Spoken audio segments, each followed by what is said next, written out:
for coming out on so short notice. I want to thank the entire Highland Park Council for being here today. Everyone is very, very concerned about what happened near Ahavas over the weekend, and every single one of your elected officials in Highland Park is here today. I also want to thank the Assemblywoman Pinkin, who is on her way here now, for her concern and support while we were here. Tonight, we'll talk a bit, and I want to let you know who the people sitting up here are, and you'll find out why they're here and what they're here to talk about. First of all, Rabbi Miodownik, who is the rabbi at Ahavas, which is the synagogue that was, if you want to say attacked, but not attacked, but marred over the weekend. Sitting next to him is our police chief, Chief Abrams. Sitting next to him from Homeland Security is Detective Izzy Chaudhry.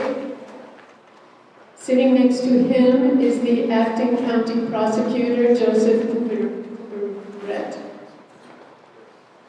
I'm sorry, Chris Kuberiet. Thank you.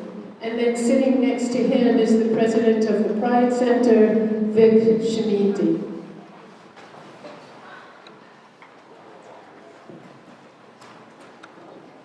So this has been a very emotional couple of days for all of us in Highland Park, me included. I received the news about the graffiti surrounding Ahavas on my cell phone from Captain Corbello on early Sunday morning, and it felt like I had the wind sucked out of me. We didn't know what the images laid down on the tree and the sidewalks meant, but that doesn't really matter. They were inscribed on the sidewalks and a tree near Ahavas, one of our Highland Park synagogues. Since Charlottesville in 2017 to today, we've been hit with anti-Semitic assaults, harassment, and vandalism on an all too regular basis.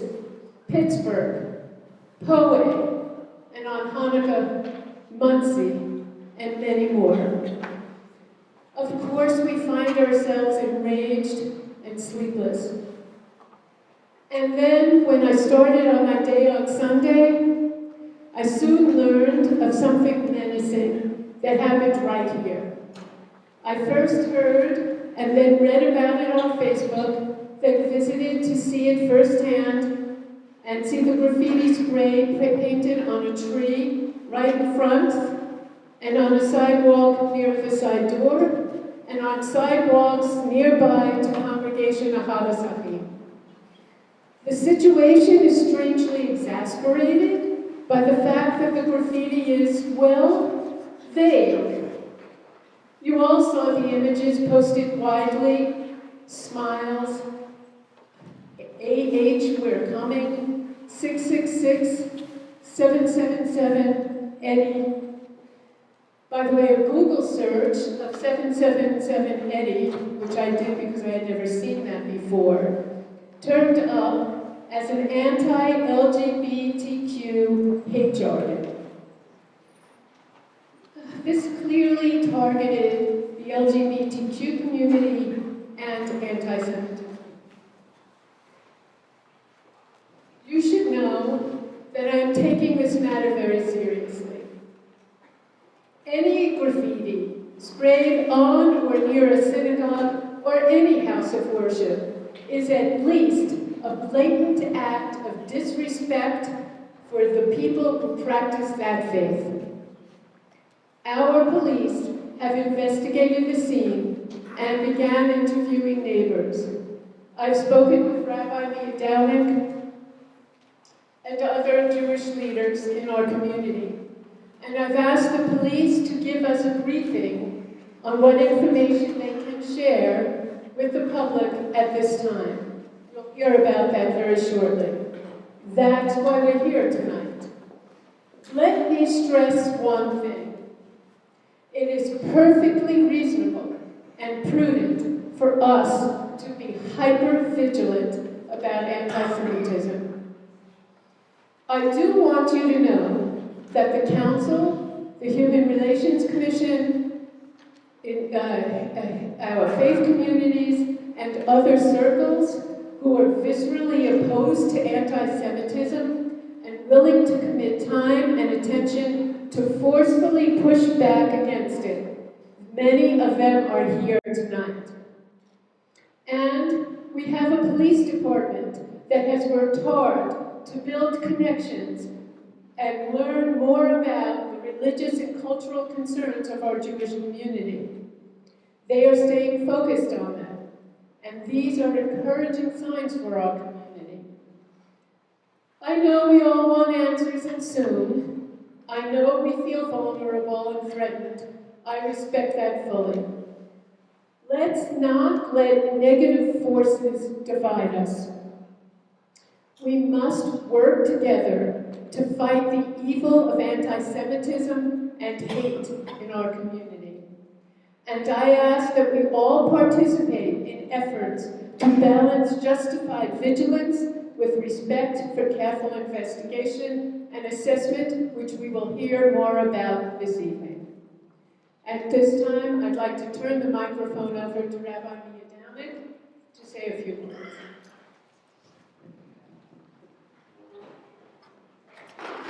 Thank you very much, Mayor, and thank you everyone for coming out tonight. We really appreciate it, and the variety of members of our community in the room really attests to the importance of which we're taking what happened this past week, both in New York and here in Highland Park. As you know, on Saturday night, the area, the trees and solid around our synagogue, Ahavas was defaced with lots of scrolls of red and black spray-painted messages. The police have indeed taken this very, very seriously and have investigated thoroughly, and we really appreciate their promptness, we appreciate their support, we appreciate all their hard work and sleepless night as they investigate and pursue leads, as they know that this is something that's very important for us to nip in the bud and to prevent from happening elsewhere as they seek to find the culprit or culprits. The nature of the graffiti is indeed vague, but ultimately it's not the point. It's not the point of what exactly it says, but where it said it. On the sidewalks and trees outside our synagogue. A synagogue is a place in the year 2019 that I think we can all recognize is where we feel, unfortunately, not safe, vulnerable, extremely vulnerable. This is a dangerous time to be a Jew living in the United States. We cannot deny that. It's a fact. Anti-Semitism continues unabated, whether it's graffiti, whether it's being punched on the streets of New York, whether it's being attacked with a knife or a gun in a synagogue and house of worship, in a home, on a holiday, on any day of the week. Here is the problem, I think, that the Jewish community is facing, not uniquely in Highland Park, but everywhere. I am confident that today, as the day after any attack, our shuls, our synagogues, our schools were visited by members of the police force. This morning, as I took my daughter into her school in Edison. There was an Edison police officer, armed police officer there the day after an attack. This morning at my synagogue, and probably many of your synagogues, there was an armed police officer there to comfort us the day after an attack. That's reactive. That's illogical, if you ask me. There's no more danger today than there was last Friday or last Thursday. The danger is ever present. It's a clear and present danger. And when we're visited by members of the police department after an attack, it might feel better to us, but ultimately, don't we want them there before something can happen, instead of after it's happened? It's a reactive philosophy. And unfortunately, I believe, although our police department tries as hard as it can, it's hamstrung by lack of funds, lack of personnel, and our state, our Department of Homeland Security, our government leaders, state and federal leaders, need to be behind our local police forces to enable them to do the job they're doing even better. We know they want it. We know they want to, but we don't have the current staff to do that. Of course, reading about the synagogue attack in Muncie, which was so horrifying, where 5 members of our family were stabbed. We know that can happen anywhere. It can easily happen here. Nothing can stop it. It's the job of our law enforcement, however, to try to do that. It's their job to provide protection for us, the citizens. And right now, frankly, we do not feel adequately protected. We don't. We feel in danger. And as hard as they're trying, we do not feel safe, even in Little Highland Park. So we need the help of our elected officials to provide funding, to increase patrols, to increase the police presence at our synagogues, which has become ground zero in this latest wave of anti-Semitism. Believe me, if God forbid there was an attack like Muncie in Highland Park, you know the police would be all over that place the following morning. But that's not when we need them. We need them in that place the day before. We need them before it can happen. We need your help to make that happen. Thank you.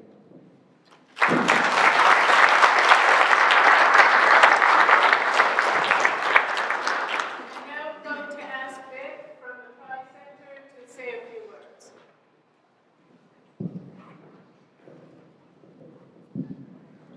Thank you. My name is Vic Schimmenti, as Mayor Gayle said. I am the president of the Pride Center, currently located here in Highland Park. And personally, these events that brought us here tonight are very disturbing. Any display of hate or intolerance for any religious group, any ethnicity, any sexual orientation is just inexcusable, and it, in my mind, just defies the definition of community, and that's what we are here in Highland Park. As far as the Pride Center goes, we are very proud to have been here and to be here in Highland Park for over 10 years. And we just celebrated our 25th anniversary of being in existence in Middlesex County. We are an all-volunteer, nonprofit organization dedicated to the health and well-being of all in the LGBTQ community, including our youth and young people. Our mission is to provide safe space and programming for support, for health education, and for social opportunities so that our youth and our community of all ages have a place to go, to feel safe, to be with people that understand and accept them and help them grow in self-awareness, self-acceptance, and self-esteem so that they can live happy, healthy lives with equality and social justice. We have a very vibrant center. We have meetings and events and activities going on almost every night of the week. We have about 400 meetings a year. We have thousands of visits to our center. We've helped many, many people in need over these years that we've been in existence here. And in some cases, these individuals that come to us have nowhere else to go. They don't feel safe, and that includes sometimes in their own homes and in being welcomed in their own families. So we all have to do a better job of accepting that there are people of all races, religions, ethnicities, sexual orientation in our world, in our society, and in our community. And it's up to us to show that tolerance and acceptance so that we don't have these events, and that these events unfortunately make our mission more important so that we can keep helping the individuals to stand up and be counted and be heard and feel okay and live their lives in this society, in this environment today. So thank you for having me part of this.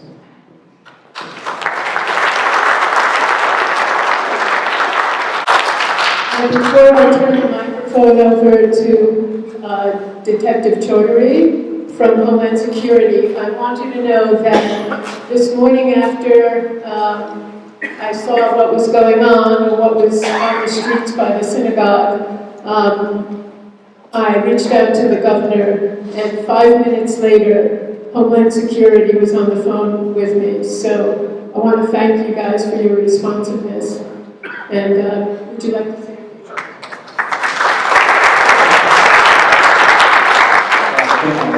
So on behalf of our director, Jerry Maples, I just want to say that hate has no place in New Jersey. And secondly, working with, under the leadership of Chief Abrams and the men and women of the Highland Police Department, as well as the detectives of men and women within the Middlesex County Prosecutor's Office, who've shown a great amount of dedication in resolving this issue. And we're here for you. We're here and for your security, and that's very important to us. We take it very, very seriously. So on that, I'd like to turn this over to Chief. Well, before I do give it to the chief, I want to thank Josh Fine for getting some word to me just in time for this meeting from Congressman Pallone. He asked that I read this. I write today to express my concern with Sunday's bias incident in Highland Park, as well as the recent attacks across our country. I thank you for the invitation to attend the evening's meeting and regret that I am unable to join you. Today's meeting is an important message to our communities that we will not tolerate these actions. I commend the Highland Park community for coming together to condemn the hate and demonstrating the unity and understanding that makes Highland Park the wonderful, inclusive town that it is. I applaud the families, neighbors, friends, and leaders gathered tonight for standing up and supporting those who have been victimized. Together, we will continue to fight for a more tolerant America and will not allow hatred to win.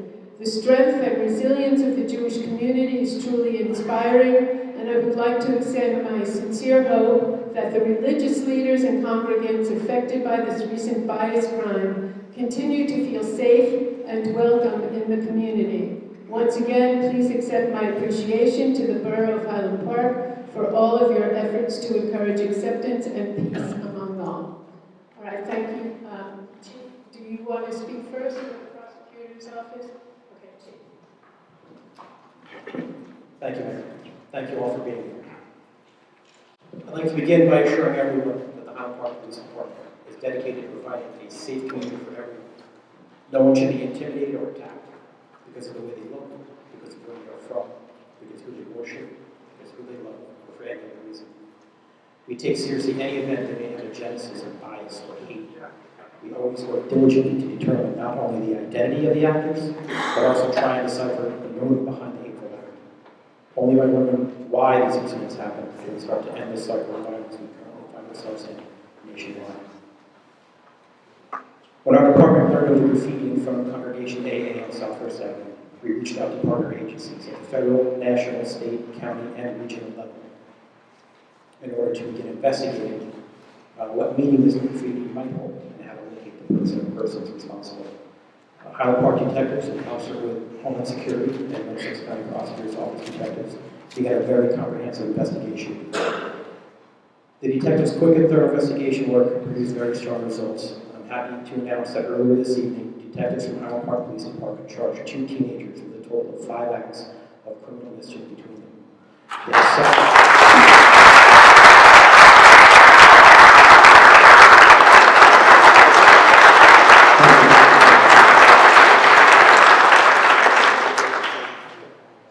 They have been charged and released to their parents. Further investigation revealed that these acts had no bias intent on the part of the juvenile. That's not to say that they weren't hurtful. That's not to say that they weren't terrifying. What is read into what is seen and how it makes you feel is an important factor here. If you feel unsafe, you are unsafe. We understand that. We will always investigate this, whether we think of children, adults, for any other reason. I can tell you there are no violent acts tied to this act of vandalism. Nothing was found during this investigation that points to any specific threats to any members of any community or any danger to any Highland Park resident. Thank you very much.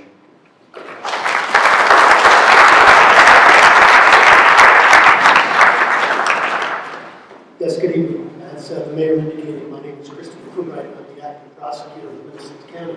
I would like to thank you all for coming out here this evening. I'd like to thank the mayor for the invitation, acknowledge Assemblywoman Pinkin here to show support for this community.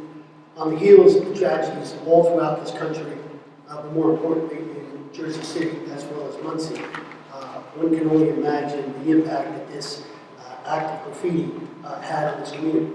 And upon receiving reports of the graffiti that was outside the synagogue, members of the Middlesex County Prosecutor's Office, the Intelligence Unit, Detective Joseph Chesery, members of Homeland Security, united with the Highland Park Police Department to conduct an investigation and to levy charges that were filed or shortly filed this evening.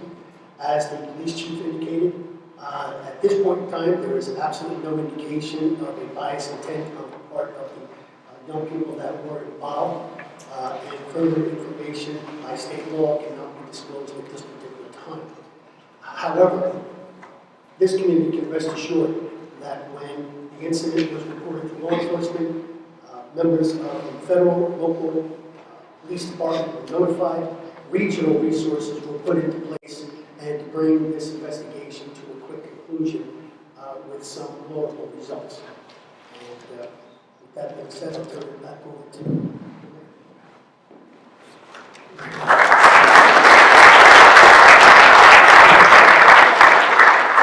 Assemblywoman, since you're here, would you like to say anything?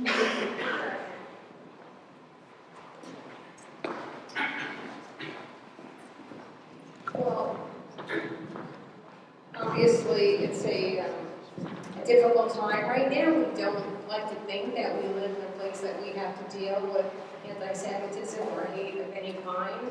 We thought we were better than that, but it's still a big issue. So I think we, for me, I heard what the rabbi said about, well, what do we do after the fact or what do we do before? And that's the main reason, one of the main reasons that we're here today is to figure out, how do we balance that and what do we do? So just in listening to what was said tonight, and I appreciate everybody being here and working on this issue, I think it might be a good idea to, and maybe we've already done this, so I'm not sure if that's the case, but just to kind of get together law enforcement, Homeland Security, the elected officials, religious leaders, people that are representing vulnerable populations, and look at best practices, what we've done so far, and what we need to do going forward. We have been doing things legislatively to put more money into both security and the hard security, which is alarms and things of that nature. I know a lot of the temples have police come in and do evaluations. I think we need to really, look at how we can do the best to change our practices so that we can be as protective as we can. And whether we do, maybe we can do, at least in Middlesex County, have something we will come together if you feel that that is, appropriate. And, certainly our office, Rob Zuckerman's here from my office somewhere back there, Rob. And, we're certainly willing to do everything we can to make sure that we are addressing the issue. We have to do other things as far as addressing the policy issue and making sure that we are coming together as a community and doing everything we can to suppress anti-Semitism, to suppress other acts of hate. And, I think we have to do both things in parallel. So I think this is a good first step. I'm so glad, I'm sure everybody's glad that you were able to address it quickly, and now we have to do the, certainly the events that have happened both in Jersey City and in New York and across the country have been very shocking. And, I think it's one of the most difficult things that I have to deal with legislatively, and certainly we have a lot to do, and, we just can only hope that we can come together and, turn things in a different perspective. So, again, thank you, Mayor, so much for, bringing this together.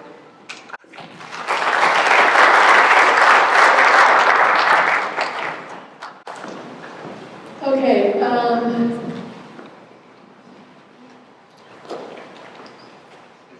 my heart is really full to see so many of you from various religions show up to show your support for us today.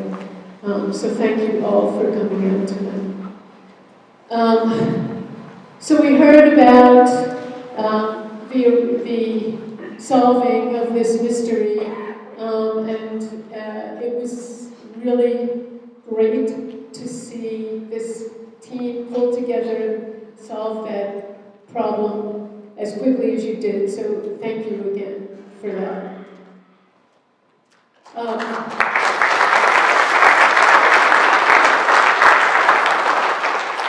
So where do we go from here? I want to talk to you a little about some of the action steps that we've already started taking and other things that we're planning on moving forward. So first of all, you should know that the police have already increased patrols around all our houses of worship and Jewish businesses throughout town. At the recommendation of the Council's Public Safety Committee, I'm happy to report that we will be hiring an additional patrol person, so it will increase our ranks in the coming year. And I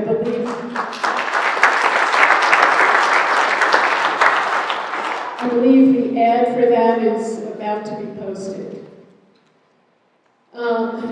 We're going to continue our ongoing training of our police and our staff with how to deal with and to understand better what anti-Semitism is all about and how it affects our Jewish population. So that will be ongoing. We will continue to hold our quarterly open public police forums, and there will be one scheduled for the first quarter of the year, and that is another time where the police can continue to report to us on different things that they are doing to help our communities, and also for you to ask questions of them.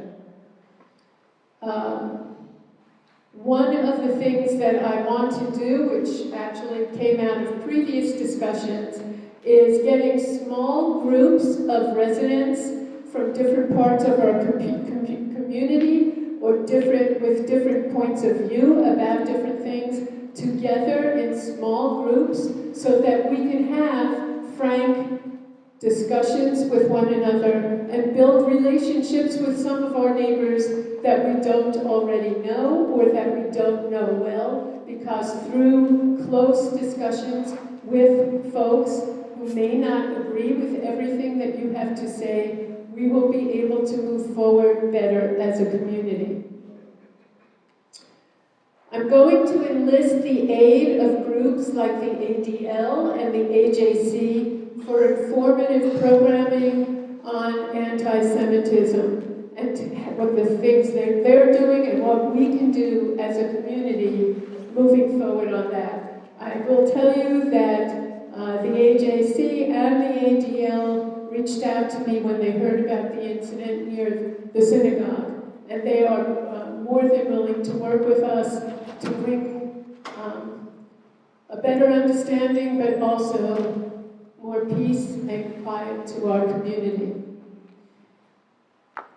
We're going to continue to work closely with the Human Relations Commission for systems to make it easier in non-threatening ways to report bias acts. There were several incidents of bias here in Highland Park, several of them anti-Semitic, and people who told me about them refused to report them to the police. They were scared. They thought there might be repercussions. The only way that we can fight against hate is if we put it on the records. And the only way it gets put on the records is if it's reported. So please, I encourage you, if you are a victim of hate of any kind, if you are a victim of anti-Semitism, don't be afraid to let us know about it. And the Human Relations Commission is going to be working on a format that makes it easier for you to report incidents to them if you don't want to come to me or the police department. I'm going to reestablish the mayor's community response team. That is a team that was put in place years ago, but sort of fell to the wayside. And it's a team comprised of professionals, health providers, psychologists, religious leaders, and others in the community who can come to our aid so that we can be better prepared for responses in the future. Hopefully, there will not be a need for them, but I want us to be better prepared.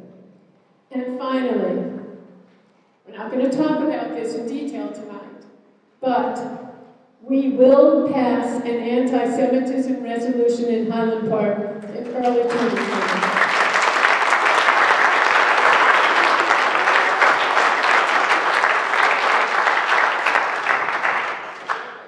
Now, at this time, we're going to open up the floor for questions to anybody on the panel, or for me, or any of our elected officials. So, if you'd like to ask a question, where's the best place for me to have people queue up? Any suggestions? Right here. Okay. Yeah, okay. So, if anybody has any questions, can you please step forward?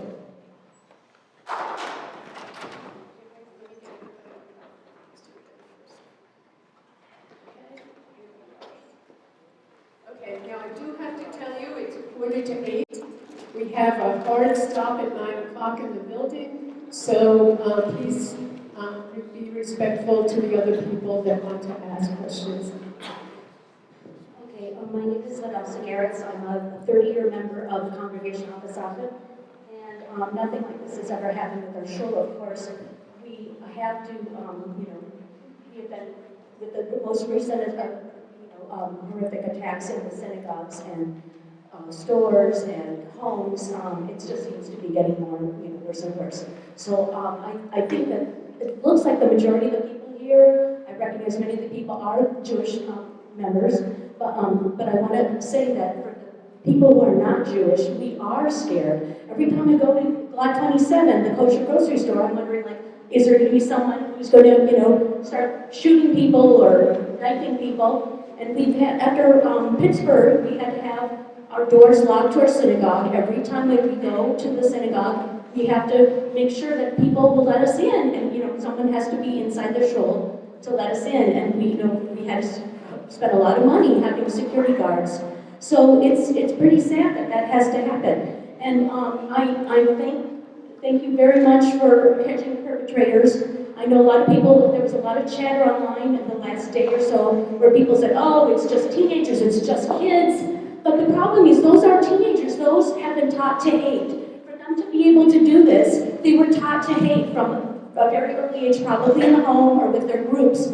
And those are the kids who grow up to become shooters and knifers. So, it's the other thing that blows my mind is that the most recent violence in New York City and Muncie has been black on Jewish, hatred. And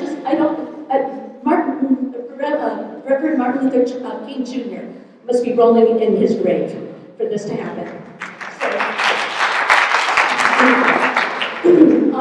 I want to make very sure that for us to call it a bias crime, we're not sure. This is a synagogue, there are drops of blood, hate things, the initials of the most infamous anti-Semite in history who killed 6 million of my people. And of course, surrounding the synagogue, it cannot be anything less than an anti-Semitic hate crime. So for people to say, oh, it does nothing, or it might, even questioning that it might be not an anti-Semitic crime is ludicrous. I mean, if it walks like a duck, if it smells like a duck, if it quacks like a duck, it is a duck. So I just want to say that we cannot minimize just because they're teenagers or they're young. I'm very, very glad they're caught. But unfortunately, this is a disease that has been present for hundreds or thousands of years and will just continue. And I really appreciate Rabbi Miodownik saying that we don't need of course we need a bit after the fact if there's an attack, but we need the presence beforehand. You know, and there was also a question about, my question is, you know, the actual building wasn't defaced, it was on the sidewalks and the trees around the synagogue. So was that because the perpetrators knew that they would not be on camera? Because our synagogue does have closer to TV cameras, so I don't know how, if you could address that. And also, could there be any grant money or public funds to increase the range of the cameras? So that is my question. Does anyone want to address the question?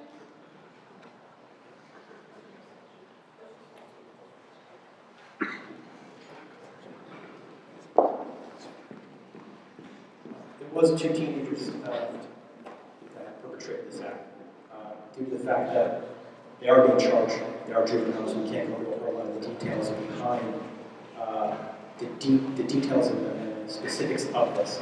I don't believe there was that much thought into what they did, that they were or not on camera or off camera. That's just as far as I can go into for this particular topic. Investigator Chaudhry is going to talk about the grants that are available for upgrading security systems in the county.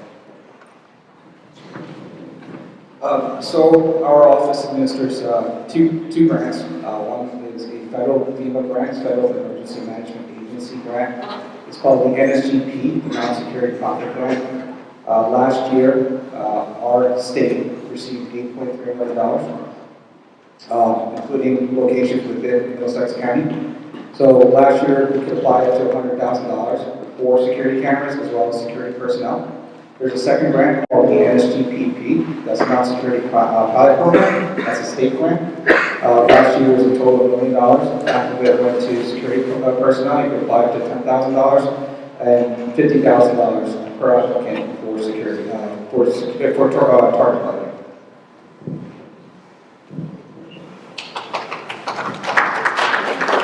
I also want to add to it that at I believe it's the middle school, the Jewish Federation has put together a program that on anti-Semitism that is being used at the middle school. I think, Dr. Taylor? Yes, middle school. At the middle school. So I think there's an awareness of where some of this hate does come from and a desire to stop it as soon as possible. So I would also like to thank the schools for taking that initiative. And Dr. Jill, I had no idea I was going to ask him to say something. Well, I just thought I would share a few words about what we're doing in the school system. I'm Scott Taylor. I'm a 25-year resident of Highland Park, also the superintendent here, up to my 5th year. I've got some board members in the audience, I think, for coming out. So we've seen an uptick in bias in the schools, just like other schools around the state. Fortunately, we have already established relationships with the ADL, as well as with several LGBTQ support organizations, including Guard State Equality. We are currently instituting, as the mayor pointed out, at the middle school, a 12-part, once per month program that's connected more with the Center for Holocaust Studies based in Brookdale, Community College, or actually the second school district. Work with them right now, the state, to talk about genocide, the Holocaust in particular. We're also working with Garden State Equality as one of 12 districts to pilot the LGBTQ inclusive curriculum. On top of this, for about 4 years, we have been spending a lot of time focusing on cultural responsiveness. We had all of our faculty take the implicit bias assessment to help them, help their students recognize the kind of hidden biases that we may be bringing to the classroom. On a security, from a security standpoint, you should know that we have upgraded our camera system. We now have high definition resolution cameras in our, mostly in the middle and high schools.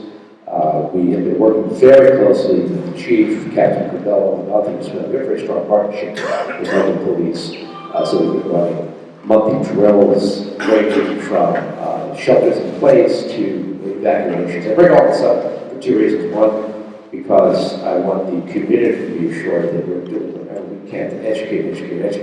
As far as we can go to react to problems, I think we need to do as much, if not more, to prevent those problems from occurring. And then, of course, when they do occur, we have to make sure we have protocols in place. So thank you for giving me a couple of minutes of airtime. I just felt compelled, sitting in the audience, to say a few words about the education angle.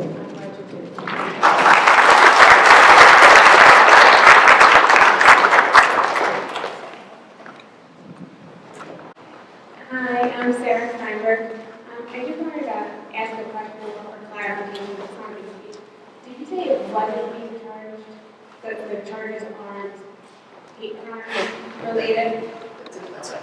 Okay, so I'm trying to remember back a long time ago when I learned that like hate crimes, I know a lot of people are concerned right now. We look at how crimes in New York are being prosecuted, and how perpetrators of crimes are being released.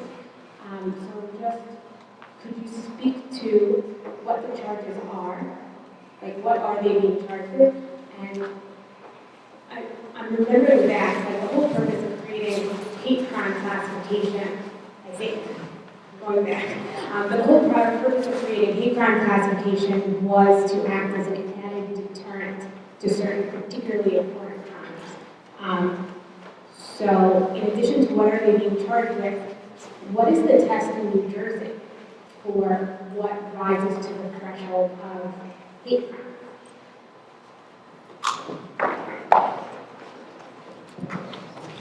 At this point in time, 2 juveniles are being charged with 5 counts of criminal mischief. That is the damage of property belonging to another. At this point in time, they are disorderly persons offenses because under our law, under $500 of damage, the amount would be a disorderly persons offense.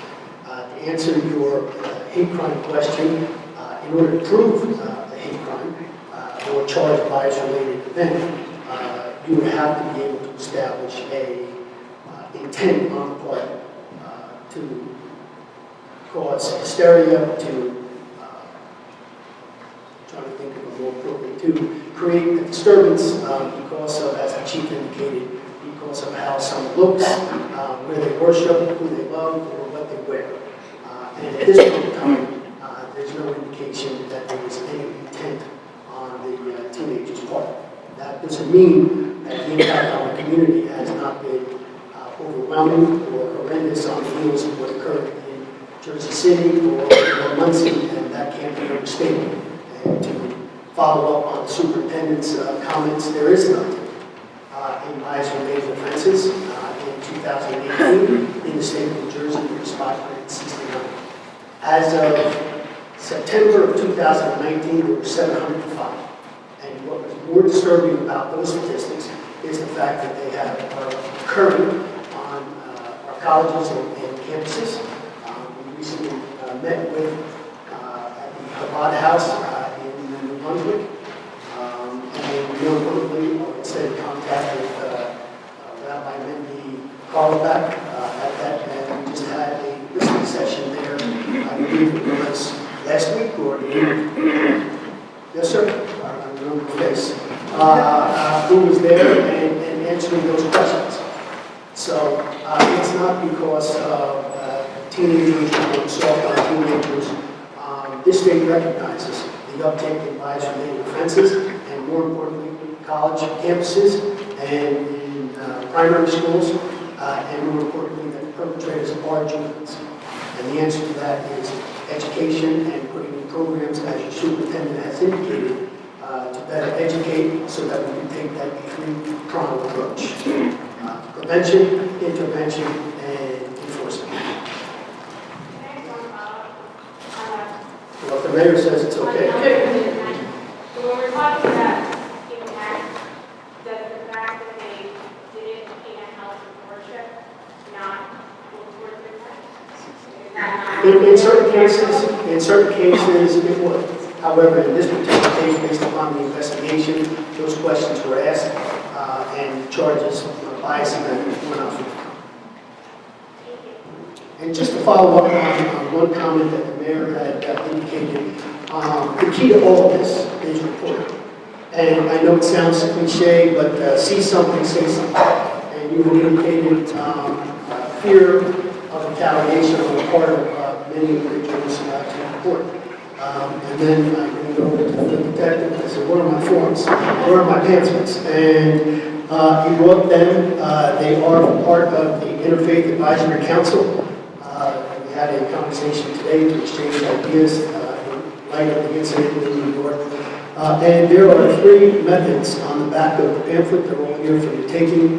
One by phone, email, and online, which things can be done anonymously without any fee. Yes, ma'am.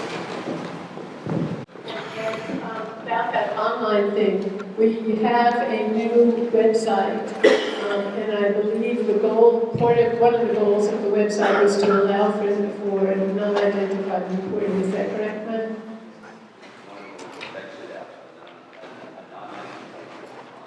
Anonymous complaint system. Correct.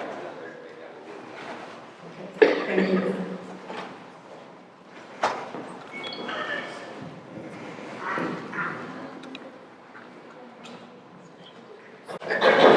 I'm Michael Raven. I live on Mansfield Street, very close. Closer. First of all, I want to thank the mayor about the idea that having small group interactions and environment to do that goes a long way to creating relations and creating mutual understanding. The only way, a good way to create more understanding is really people to people in a small group environment. So kudos to you for working on that.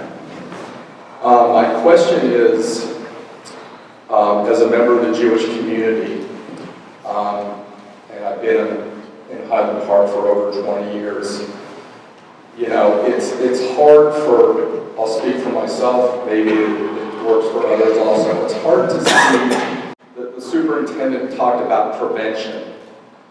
And it's hard for me, and maybe you or other people here can enlighten me, it's hard to see events like library readings and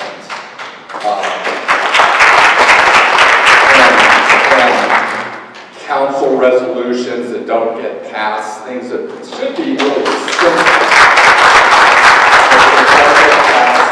and maybe you can help me. How can we, as members of this community, juxtapose that with a sense of prevention, creating an environment, really a resolution? I don't know if it has any legal bite at all. It's maybe just a nice or appropriate thing to have on the books, but to create an environment of prevention and understanding. And how are we supposed to juxtapose that with, you know, the words we're hearing tonight and be able to have some hope and confidence in that?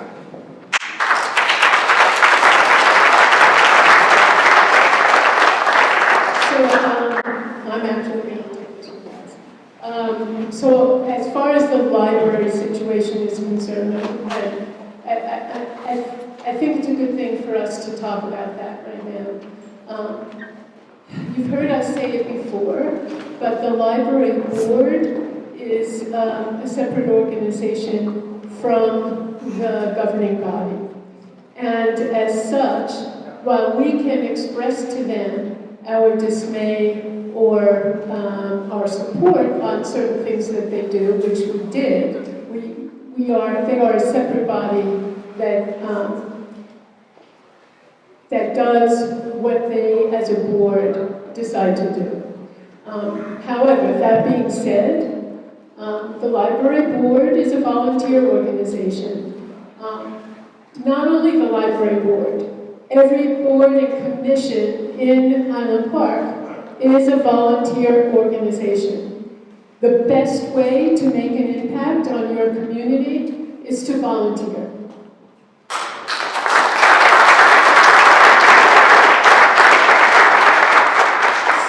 so I urge you to do that.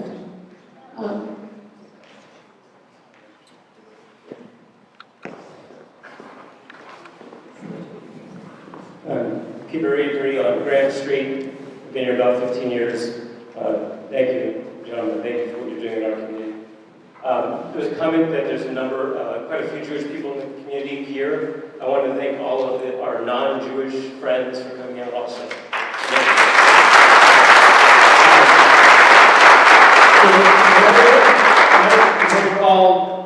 We're all people, we're all Americans, we're all humans. But what I want to ask is, there's always an opportunity when something happens. I can't stop thinking about that I heard it was 2 young men that were driven to do this. And we can classify, juveniles, I apologize, I shouldn't say the gender. 2 juveniles, or several. The point being is I'm an educator, there's an opportunity here. Are they going to do community service in communities of faith?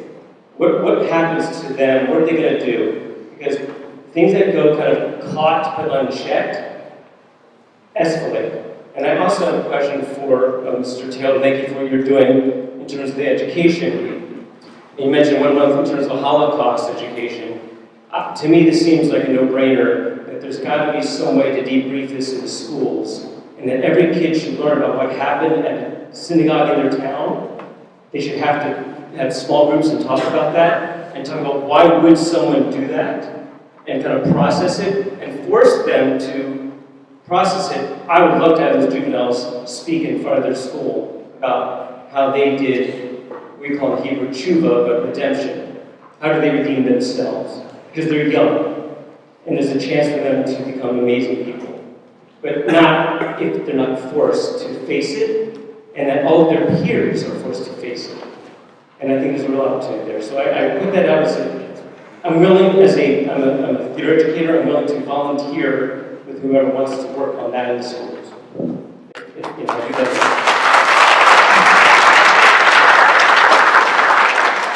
So thank you, Peter. I see Dr. Taylor is here, and also I want to point out I see school board member Monique Coleman in the back there. I can't see if there are other school board members here or not, but if you are, I want to thank you for joining us tonight. And Chief or Prosecutor, can you address whether or not you can do that kind of That's a very interesting question, because our entire juvenile system is based upon rehabilitation. Before a young person turns 18, we do our very best to provide services and education to prevent this type of incident in the future. And the Chief and I and law enforcement were discussing it just moments before, and following up on the question is, what's going to happen from here regarding these complaints? So these complaints against the 2 young people will be sent to the Middlesex County Prosecutor's Office, and then an assistant prosecutor in charge of the juvenile unit will review those complaints and to determine what course in the juvenile justice system they will go to. Will they go to court and stand in front of a judge? Will they be diverted to one of our various diversionary programs, Juvenile Conference Committee or Intake Service Commission, through the Family Court of Middlesex County, or, and as was alluded to, there is also a process by which we have station house adjustments here in Middlesex County. And that is a process by which many things can be put into place, unique things, teaching episodes. And although the investigation has indicated no bias intent, I do think, as you alluded to, that these young people should be made acutely aware of the impact of their conduct on this community in the past 48 hours. It's been extraordinary. And there is no discounting that, whether they're juveniles or not.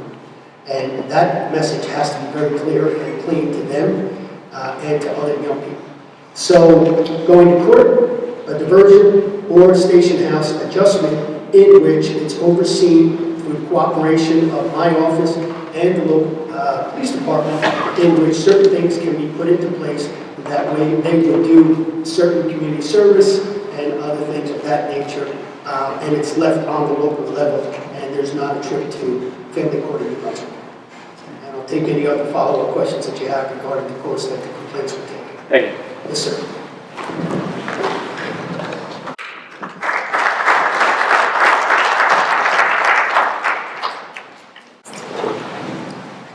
Pink scrub, faces blue ribbon.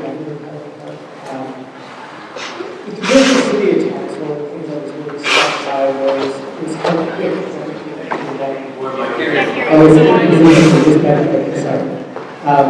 the Jersey City attack really struck me how quick everything happened. The seconds really mattered. When you look at an extra police officer, if it takes a minute to 2 minutes, a lot can happen then. I remember the Cannon Fire Department security team. I'm a screener. I'm a prosecutor about being hit. And I wonder, we've had many discussions and approaches we can take to them, and they're all extremely expensive. And I was also struck by what happened in Texas yesterday with the screeners there. They stopped death. But this is not Texas, but I'd like to hear from sort of county and the city and what you think would be appropriate for a New Jersey approach for those first couple of minutes.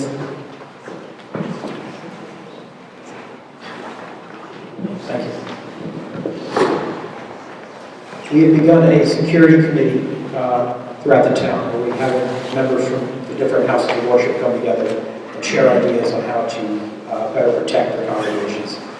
For a while, it was each individual house of worship had their own ways of doing things, and we were discovering that they often had the same problems, and where one congregation might have solved it, another one still had it, and vice versa. So by getting together all the different commissions, the security commissions, to one security committee, exchanging ideas, we're hoping to grow the ability for all the congregations to be safer.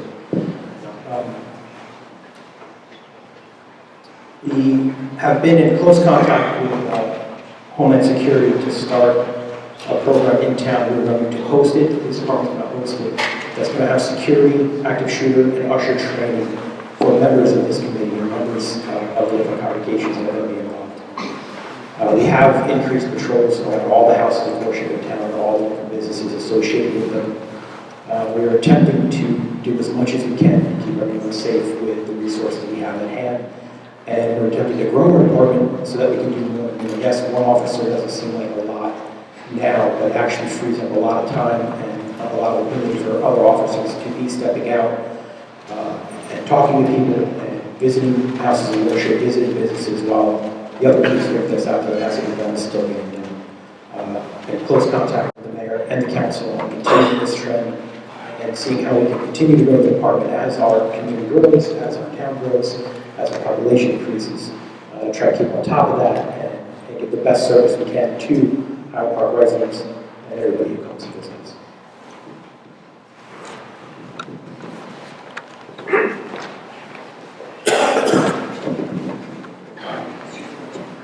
My name is Jay Dobin. I live on Central Avenue in Highland Park, and I also happen to be president of one of the local synagogues. And there's a bit of frustration that I've been feeling. It comes out of all the things that have been going on since Pittsburgh, since all the things that have gone on in the synagogues, that I always thought synagogues are supposed to be open. People are supposed to come in. You're supposed to have your doors open. People walk in and worship. That's what it's all about. We have programming. We have membership. These are the things that synagogues concentrate on historically. And all of a sudden, the most active committee in our synagogue now is the security committee. That's what we deal with more than anything. We spend most of our time doing that. And it's very frustrating. And I was at a meeting at Rutgers last week with the Attorney General. I expressed some of this to him at the time too. I spoke to him personally. So I guess what I'm trying to figure out is how do we get out of that cycle where we have to feel so that synagogues can't. I mean, I guess there's no going back. It's the way it's going to be.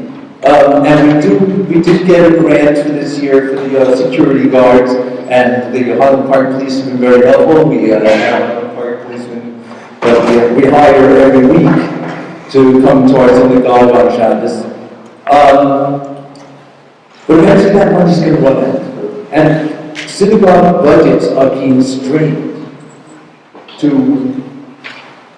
replace doors, put in security systems of all different kinds, and all of a sudden we're spending more money security and to hire guards.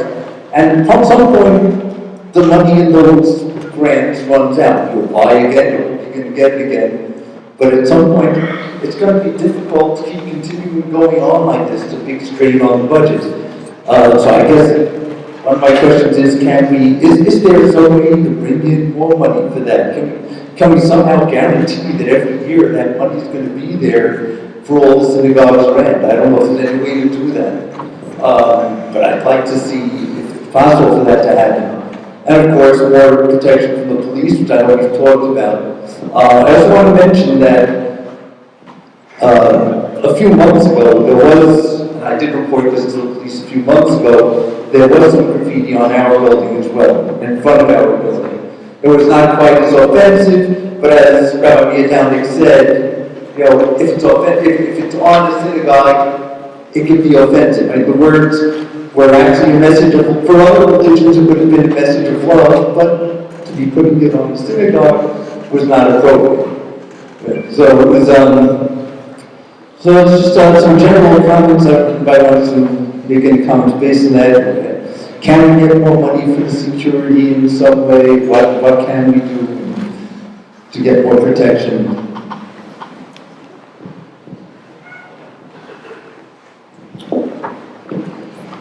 As to the money from the state, I can't answer that. I think that's something that we're going to have to contact local and regional politicians.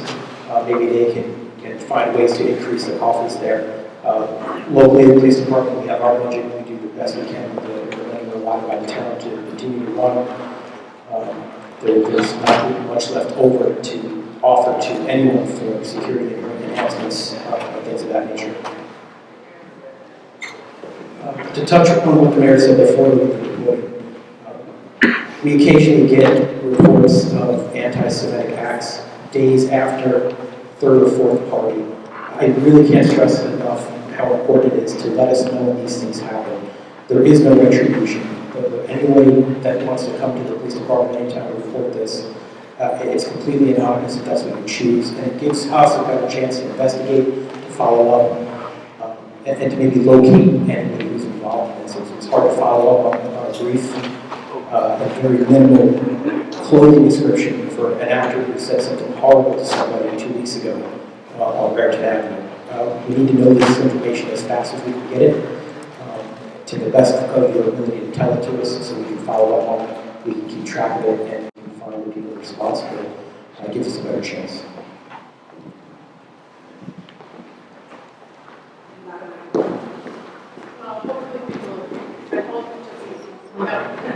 Okay, I'm Debbie Israel, for anybody who doesn't know me. I know there's a lot of people around that know. Anyway, what I'm going to say is was already brought up, but I think it needs to be touched on a little more.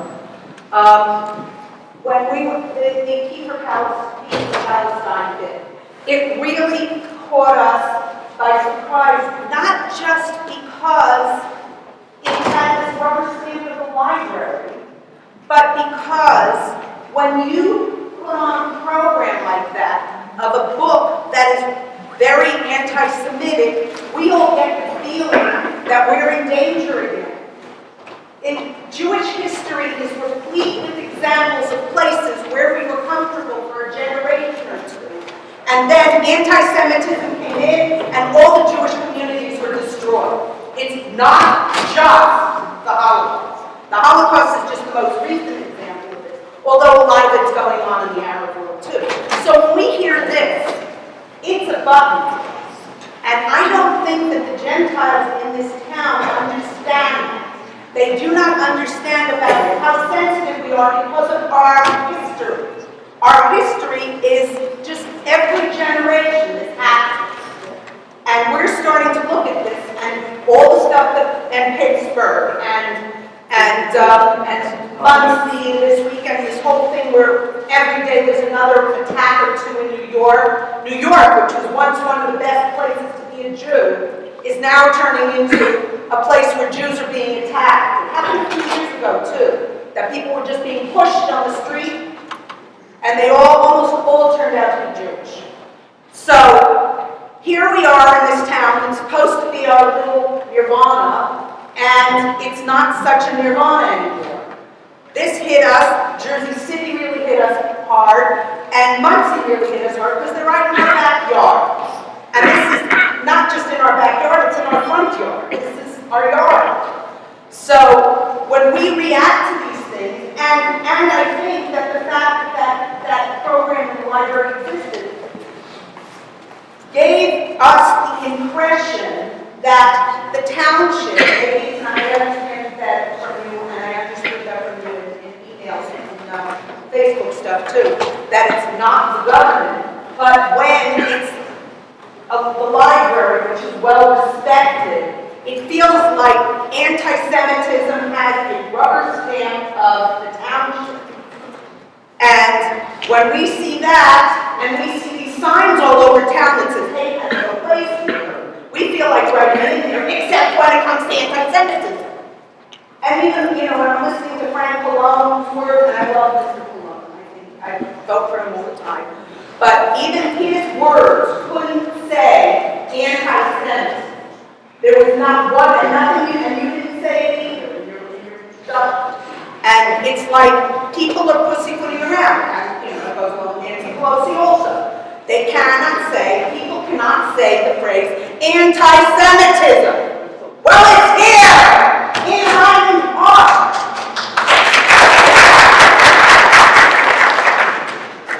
And I think along with, where was that the man from the middle school? Along with what they're teaching, they need to teach our history too. That we're hypersensitive because of this history. And because the history is not so far away, it's biting at our heels. So we need that, we need the Gentile community to understand that the reason we're sensitive is because we've lost so many of our people this way. Over thousands of years. It's not just a one-time thing. So, and I also wanted to address what you said about, because that was something I was also thinking about, that we should have, our community is a very vibrant, the Jewish community in this town is very vibrant. We all are very good at working together. What we need to be able to do is have programs where we can learn self-defense, but not just a one-time thing, where we can learn self-defense and active shooter situations. I went to one, but it's, you know, just one thing, and you practice it a little bit, and then you go home and you forget it. We need to have something that's ongoing. And also, what about, you know, where people in the community go around in a community watch system of some sort? And I think that most of the community would be interested in those too and would participate if we had it. So I guess that goes to you now to address that and to take it back to, and for you all to take it back so that we can see programs. So we'll feel safe.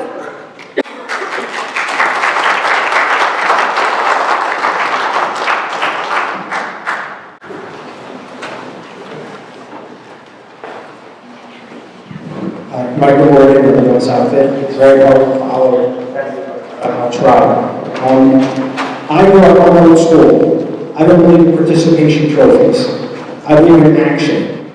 And it's great to see everybody here. I'm going to ask members of the Jewish community, where were all you at the council meetings? Where were you at the library meetings? It's great to be social activists online and Facebook and a keyboard warrior, but we needed bodies. We needed people. We kept on hearing the Jewish community is divided on this resolution condemning BDS. Well, I don't know, we had every rabbi in the community come out. 84% of Jews in America say BDS is anti-Semitic.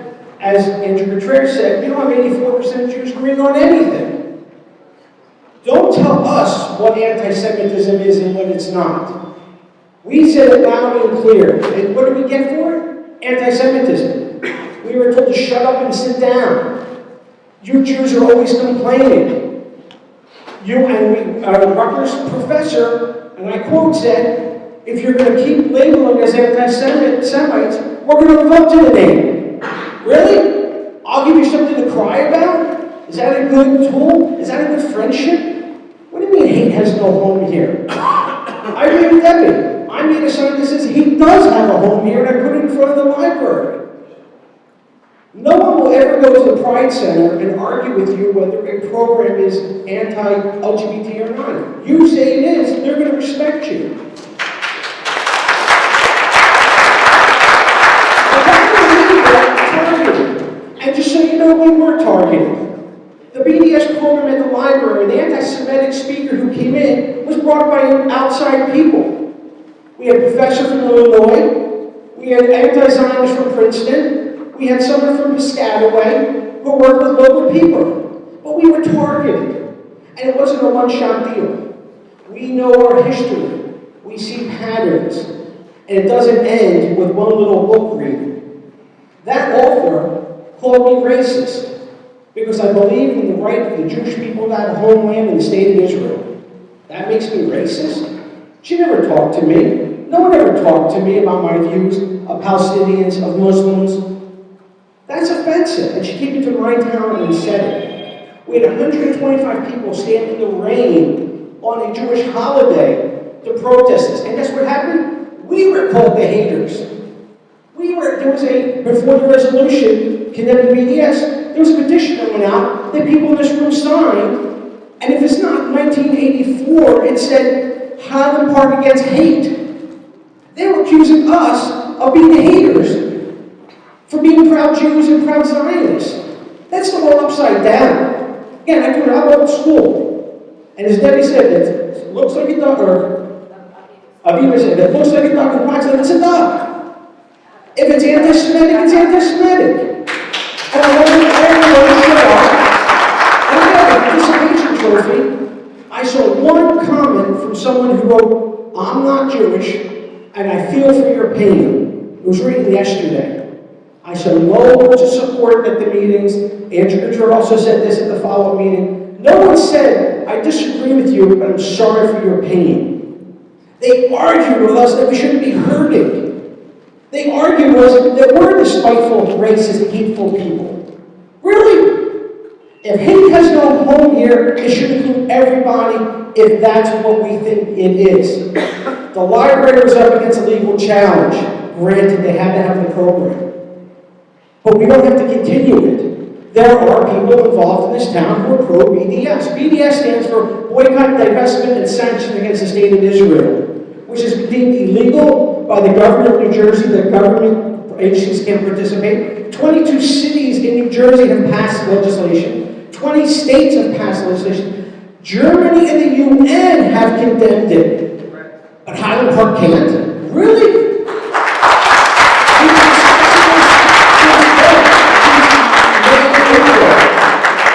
And you know what? We spoke to someone from the Wiesenthal Center who wrote the language of what anti-Semitism is. And very clearly, they said the BDS movement is anti-Semitic. They said we're one of the only towns that had pushback and opposition. We have local anti-Zionist groups in Rutgers. We have people in town who are anti-Zionistic. Fine. Don't put down us and call us the racist. We're coming out. My shirt says stronger than hate. You know why? Because we're not shutting down and being quiet anymore. We're going to stand up every meeting. If you get tired of it, I'm sorry. But I'm going to show up every meeting until we Jews have been told shut up and sit down for 3,000 years. And we don't do it anymore. Those days are gone. And I ask the officials to work with us. Thank you for doing it. And I thank you for being here. And please show up at the next council meeting. Show up at the next library meeting. Not just when taxes are concerned, or not just plastic bags are being banned, or potholes need to be filled. Those are nice things. We're talking about our safety here. Our life. A reporter has to be delightful safe as a visible Jew in town. And I told her, you know what? I'm used to getting anti-Semitic attacks. I'm used to be calling an effing Jew as I walk down Raritan. Do you know what happened this Saturday that I haven't had happen? A car slowed down, the kid rolled out the window, and I'm thinking, oh God, here goes again. He said, hey person, I was stunned. That was beautiful. I wanted to go hug that kid. Because isn't that crazy that stands out on my mind? Not pennies being thrown at me on Raritan, not being told effing Jew, not being told I walk in the street on Saturday wearing my white shirt, which by the way, I don't walk in the street. So I want to thank the mayor for having this forum. I want to thank the police for all the hard work, the prosecutor's office, everyone for being here. But let's not make it a participation event. Let's get down to the hard nose. Mayor, when I asked you this, I asked you privately in person. Let's pass anti-Semitism, including all forms, including BDS. Now.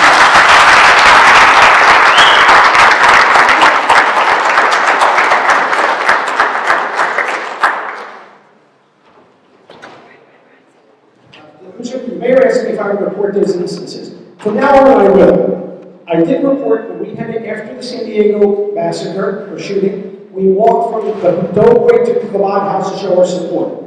I got to New Brunswick, and a man walking towards me said, F you Jews and F the Holocaust. I did report to New Brunswick police. They took it very seriously and took a full report. So I will in the future, but I've been in town for 25 years.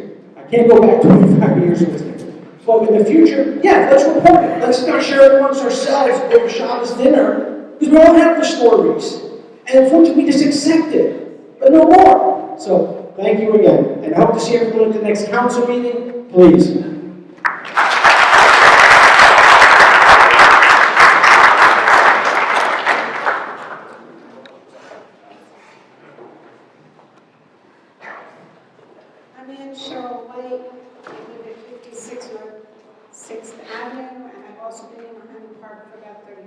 years. And I would like to say thank you to Michael for your informative comments. And I would like to respond to a little piece of what you said at the end. You gave me a segue into something that Rabbi Miodownik said. There's a lot that can be done that's proactive, and there's been a lot of looking tonight at police and Homeland Security and other parts of our government and our representatives. And I think there are things that we can look inside of ourselves to do. Like everybody, there are things I'm a little better at doing and things I'm not as good at doing. I have the keys to a lot of houses around Highland Park. It's really good to know who your neighbors are. When my kids were younger, young adults, when they were younger, one of the reasons that they participated in soccer in the community was because soccer was held on Sunday, and it was a way I could get them to meet other neighbors that weren't in their private Jewish school and that weren't in their synagogue youth program, because my husband and I felt that Highland Park really is a community town, and there's a responsibility on us. There's a responsibility on us not to be walking off the sidewalks in the summertime with our strollers, with our white shirts, where we're identified as a community, because we, in whatever way, dress or look like each other, and we're walking in the streets where people don't belong walking. I mean at the crosswalks. If you're pushing a wheelchair and the sidewalk's very bumpy, have a flag on it when you're pushing in the street. If you've got a stroller or a reason you need to do something, do it with care, but as a group to walk four abreast because you're talking to your friend and it's Saturday and you're strolling, don't obstruct traffic and don't put yourself in the way of danger. I have a son who's an EMT for too long to count. I've heard a lot of boy stories, the ones that don't hit the press too. There are things we can do to make ourselves more friendly. I'm not the one that set up the neighborhood barbecue. I'm not the one that went to the police department and said, can we close the street at both ends and have a block party? Maybe you have an issue with keeping kosher, maybe you have an issue with halal or other food requirements. But there are ways that we can work it out. And we don't have to be best friends with everybody, but there are ways that we can reach out. And we really encourage everybody not to only go to the police department, but to be proactive and go to those town meetings and get to know the people that sit around you. Thank you.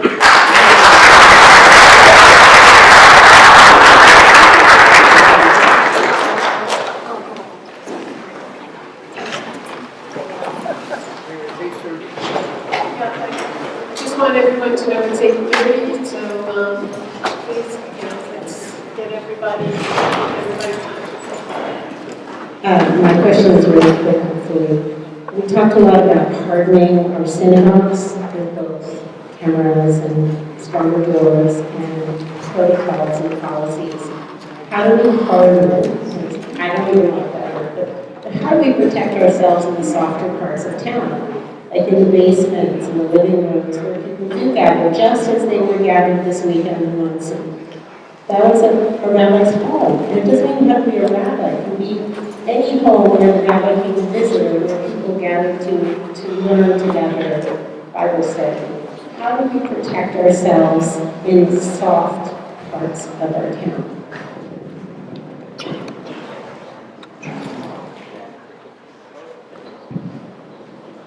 That's a good question.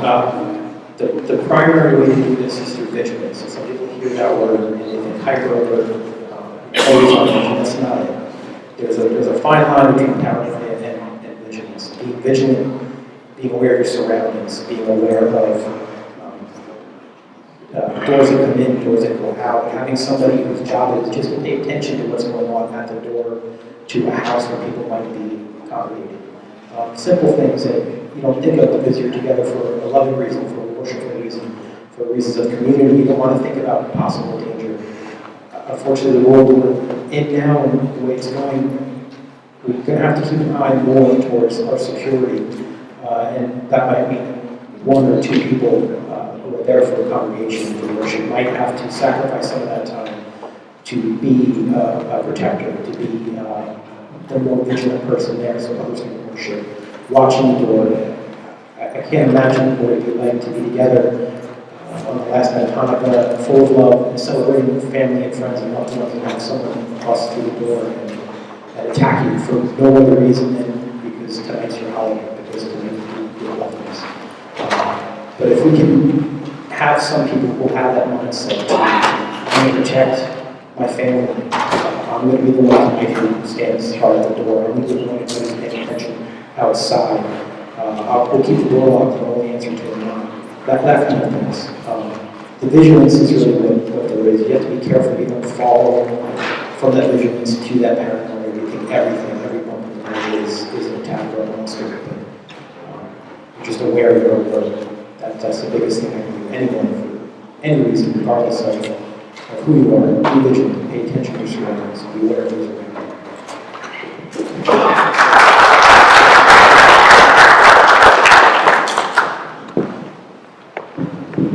Thank you. My name is Paula Ostroff. We moved here about 3 years ago because we fell in love with Highland Park. We fell in love with our neighbors, we fell in love with our shul. My rabbi is Rabbi Miodownik. A lot of the people who are sitting in this room helped us make the decision to move here. And this morning, I was very grateful that there was a police officer outside of my daughter's school, which happens to be on my street. We live on campus. There was a police officer standing next to the full-time security guard at my daughter's school, and I was grateful and also a little bit terrified because now there's 2 security people outside my daughter's school, and all I was thinking is, but they're only guarding the front. And what I heard today, and I'm sorry, I know he left, I'm sure he had other things and had to deal with today from the superintendent, is that in the public schools, this is also a concern. And that it's the primary schools. And what we're hearing today is that right now, today, this very moment, it's about the Jewish community and the things that are happening inside the Jewish community. But the Jewish community has always been the forerunner for every other minority. And right now, I'm not just scared about my Jewish community. I'm worried about this community that I've come to love. I'm worried not just about my Jewish children in this community, but the LGBTQ children in this community, and the Black children in this community, and all the other ones, because when it starts with us, it does not end with us. And I don't really have a question. I want to know what we're doing in Highland Park, not just for the Jews, because we're part of Highland Park, we're part of everybody. It needs to be everybody. It can't just be how we're solving this problem today. Because it might be my shul, but it's also going to be somebody else's church. And it's going to be somebody else's mosque. And it's going to be somebody else's school. And it can't just be yours.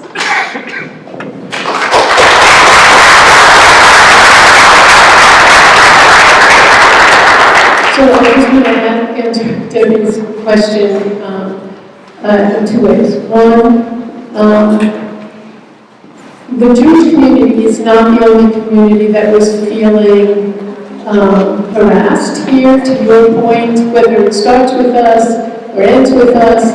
There are other parts of our community that were not feeling safe, and one of the things that we started to do was work with the American Council on Diversity at the request of residents who felt that some incidents that had occurred about a year or two ago made them feel unsafe as African Americans here. And it raised the issue of racial bias and parent bias, so that is being addressed through a program that we just did the initial meeting on a little while ago, but will continue throughout 2020. But if he's still here, Ashton Burrell is the chair of our Human Relations Commission. Ashton, I don't want to put you on the spot, but could you say a few words about how we're addressing some of the issues that Ms. Ostroff mentioned?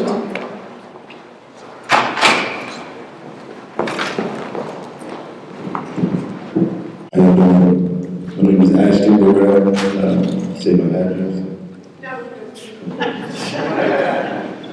I'm the chairman of the Human Relations Commission in town. A lot of the things that we've been doing is opening up dialogue, discussion, and I welcome everyone here to come out. You know, I can't say what it feels like to be one of my Jewish brothers and sisters right now, because I'm not Jewish, but I do have ears and I do have eyes. So with those two things, I can learn how I can be a better asset to my brothers and sisters in the Jewish community. So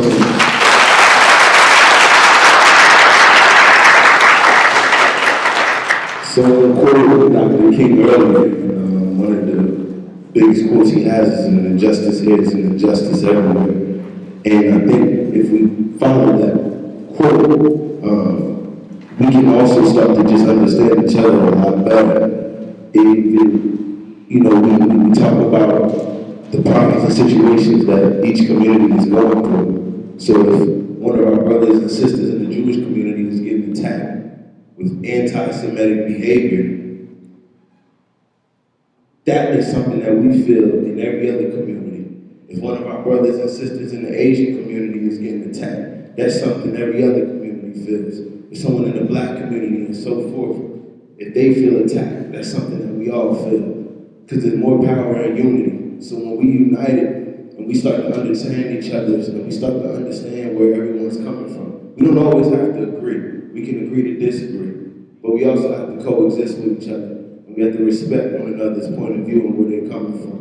And under the HRC, that's exactly what we do. We respect what people say, and we invite everyone to come out. So if you have a way that can help do better, because a lot of times I was reading some of the stuff on Facebook, and I'm here. If there's any way that I can be of a better help, or I can be a better brother to the Jewish community, please let me know. Please let the HRC know.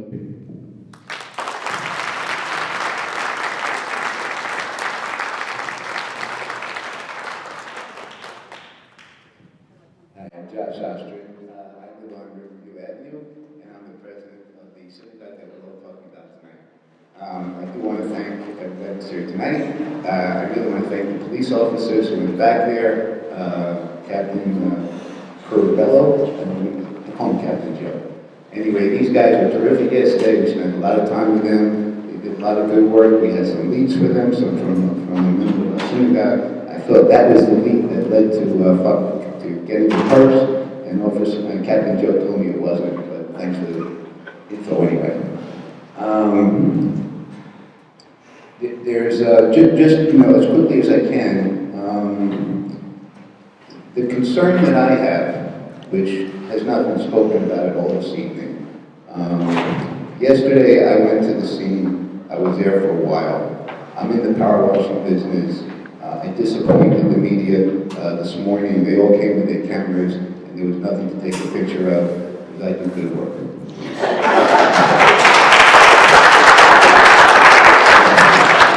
Honestly, I had to show public works. I had to do it the right way. But they do a good job too. Anyway, I'm the president of the synagogue. I'm about getting your hands dirty and doing work. Harry Glazer is here. He's the head of our security at Ahavas. He's a man who gets things done. Rob Harberger, my head of security.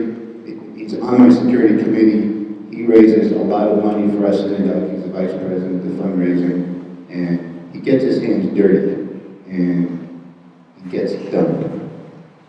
We haven't talked about social media. I'm an old timer. I don't know what Facebook is. I've never been on it. I don't know how to access it. I tried to send the mayor an email today and I couldn't do it. I don't know what Instagram is. I don't know what LinkedIn is. I don't know any of that stuff. And maybe it's because I'm busy doing stuff. I'm getting things done. In the last 24 hours, it was extraordinary to me. The misinformation that was put out by people in this community, people from my synagogue. They came in the morning yesterday, and one of my congregants was talking to me and taking pictures at the same time. And within 30 seconds of leaving the synagogue, he had posted pictures on social media. And he himself had interpreted what the meanings of 666, 777, whatever it was. He was the expert. And then you all became experts because you listened to what he had to say. And then another member of my synagogue sent out pictures to 52 different, I don't know what you call them, different email addresses, to politicians, to newspapers, and all of a sudden this thing exploded. And when I came to see Captain Joe, I said, you know something? I grew up in New York. I clean graffiti for a living. This was a couple of punks doing something stupid, and it happened to be in front of our synagogue. I don't see anything anti-Semitic about it. I didn't see the alarm, the fear, the craziness. And I said, find these kids. And we did, thank you. And as you said that you found these kids, I wrote right here, 2 teams, public search, work around the synagogue, clean up the landscaping, pull some weeds. That's what I want these kids to do at my synagogue. Very simple. I was a kid. I did stupid things. We were all kids. We all did stupid things. But the misinformation that went out in 30 seconds was insane. And this entire community flipped on their head about anti-Semitism. I'm a Jew. I know anti-Semitism is. This was nuts. So I called somebody who put some stuff out on the internet, and he said, you can't get down. You're nuts. Why? I don't understand. Maybe someone can explain to me. I was with Rob last night. We had a security meeting for 3 hours. And I said to him, could you explain to me why someone would take pictures and immediately go on the internet and post these things? I'm busy doing, I can't even imagine why people do that. And if someone can explain it to me, please, because I don't get it. And I think that there's a generation out here who is so connected to their phones and needs to just, I don't know, I can't even explain it. I can't explain it. If someone comes to me and says, get something done, they do it. Today, people don't do things. They just sit and they with their fingers. Children, that's all they do with their fingers. I take my kids into a workshop and I teach them how to cut wood. I say, get off your phones. Do something. Raise some money. Do some charity work. Go out there and clean the synagogue. Pick up the garbage. That's not happening anymore. That's what concerns me. And every time something like this happens,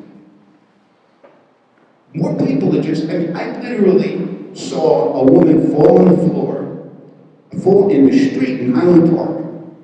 In the middle of the street, she must be 85 years old. I was the only one who ran into the street to help her up. Do you know there were 6 people taking out their phones and taking pictures?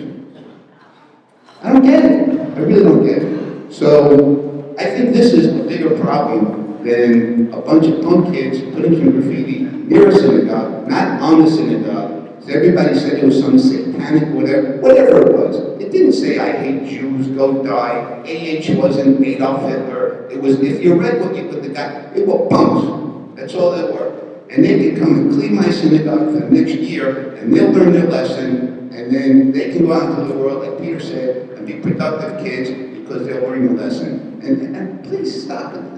It's incredible. Hours and hours and hours of texting and doing nothing. So I thank you, Harry. I thank you, Rob. And I thank all of you who do things to get things done and don't sit on their phones and just give us information.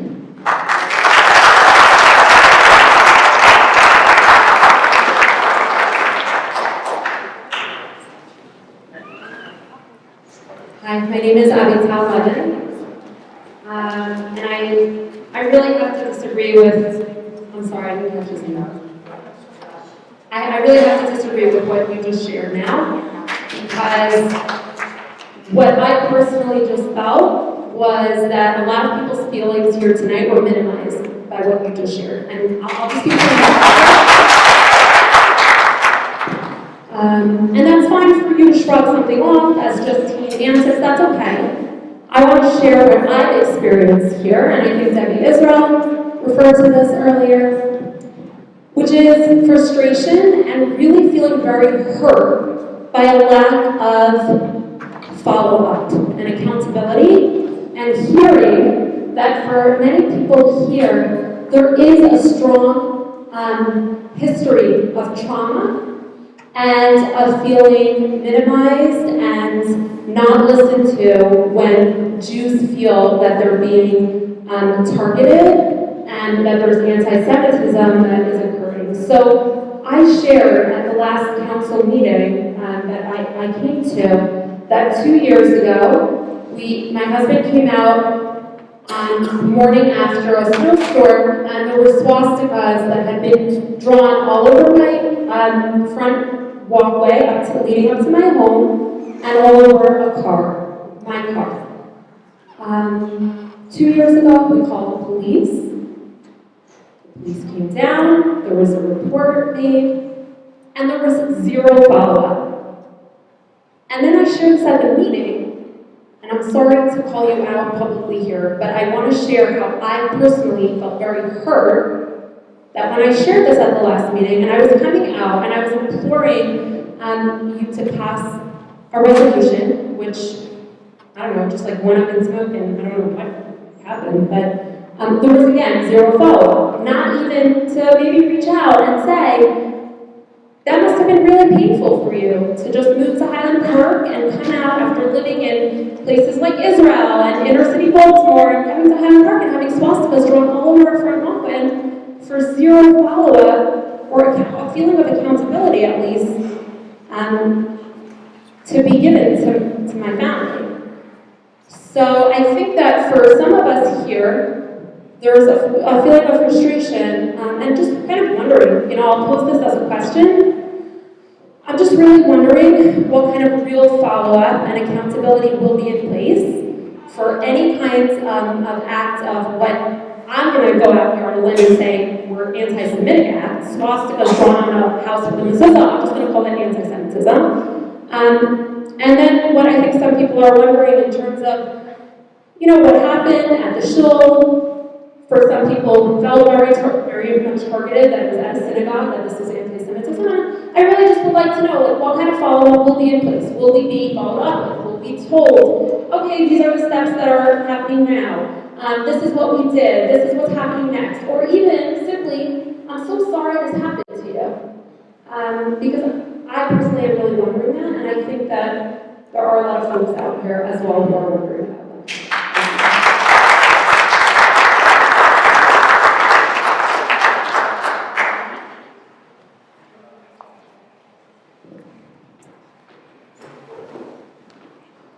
I am sorry that happened to you 2 years ago.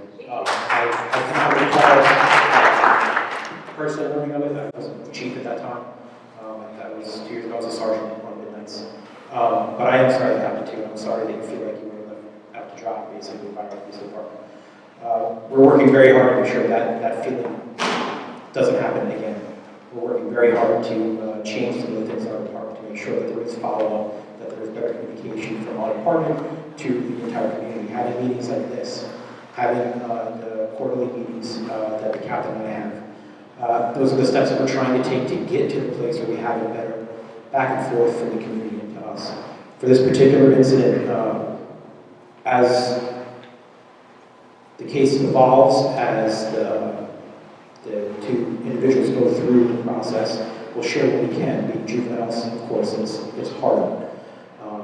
The follow-up as far as us contacting the shul, contacting the different temples, we're making a concerted effort in the last about a year now to be more involved, to have more contact with the temple, to talk to the security members more, to do those kind of things, to make everyone feel like their concerns are being heard, that we're doing the best we can to try to make it work, to make it so that you don't have to worry about waking up in the morning and finding swastikas in the snow in your front yard. Nobody should have to live that way, and we want to do everything we can to make sure that doesn't happen to anyone ever again. Can I promise you that? No, I can't. There are bad people in this world. There's so many cops who do so much work. We do our best to try to find these people before they do it. They do it once to try to make sure they never do it again. I can promise you that there will be better communication, that there will be better follow-up, that there will be more conversation back and forth, not just about what we do, but how the act made you feel and how we can make you feel more secure in your homes, in your house of worship, walking down American Avenue, visiting your friends, driving a car. That's our goal, to make it so everyone can feel comfortable doing everything they want to do with their lives in our town.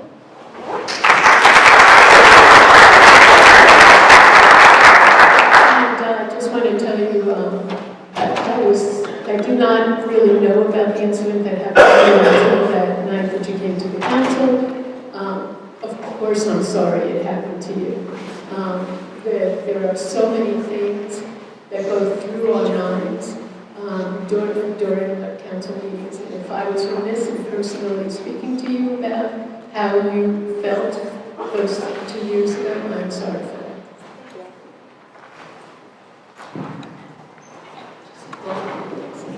And I think this gentleman.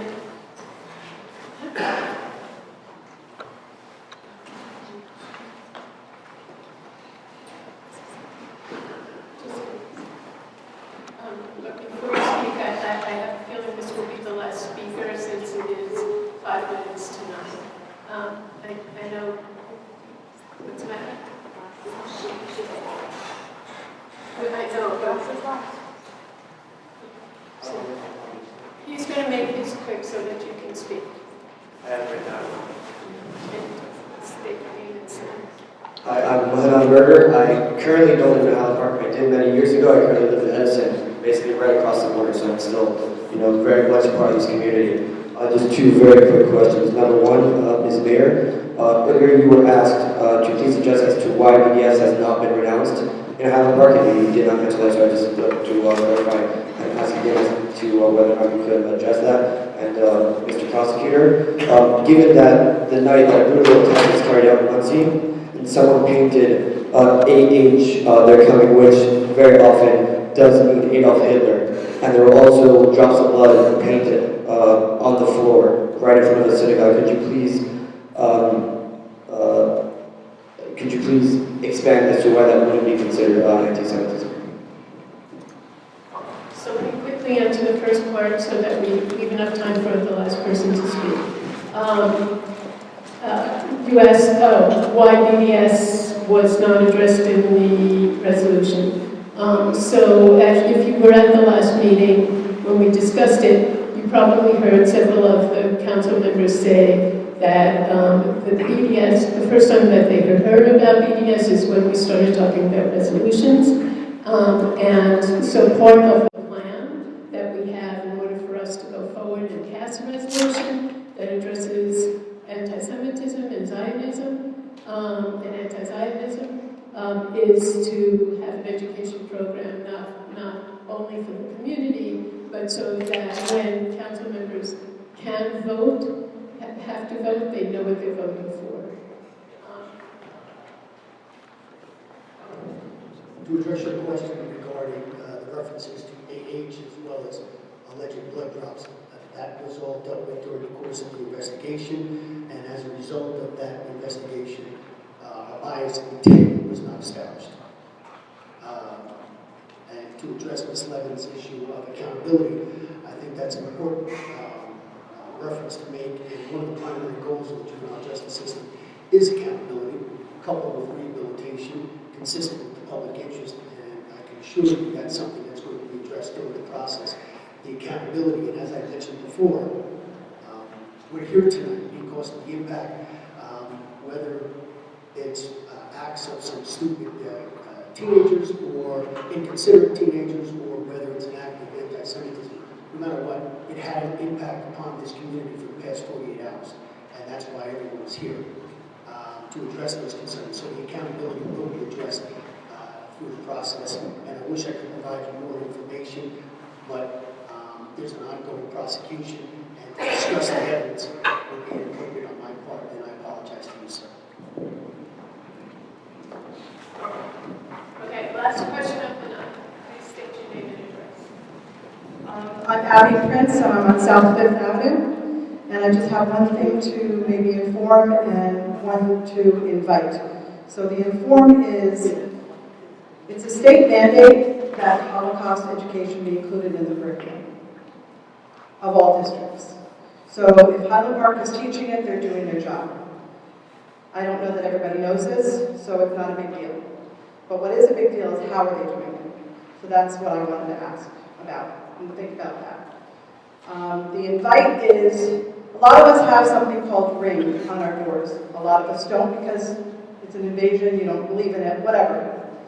But it's been an idea of mine for a long time to address council, but it got pushed back and I got busy with other things, that maybe we should pull together and approach a company like Ring or some competitor and come up with a bulk purchase. When we needed the sidewalks fixed, we came up with a bulk purchase and we offered to citizens a discounted rate. Maybe we could come up with a bulk purchase, and I don't know how these youngsters were caught, but if that was part of it, then that's more evidence as to why this might be a good idea. And if anyone was thinking about doing Ring and it was too expensive or not your budget or you pushed it to the back of your mind, maybe that would be the time that you would step up to the plate and do it.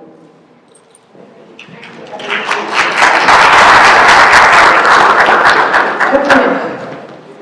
So it's 9 o'clock and we have to give up the room. I want to thank again everyone for coming out. You all know how to reach all of your elected officials. So I hope that this dialogue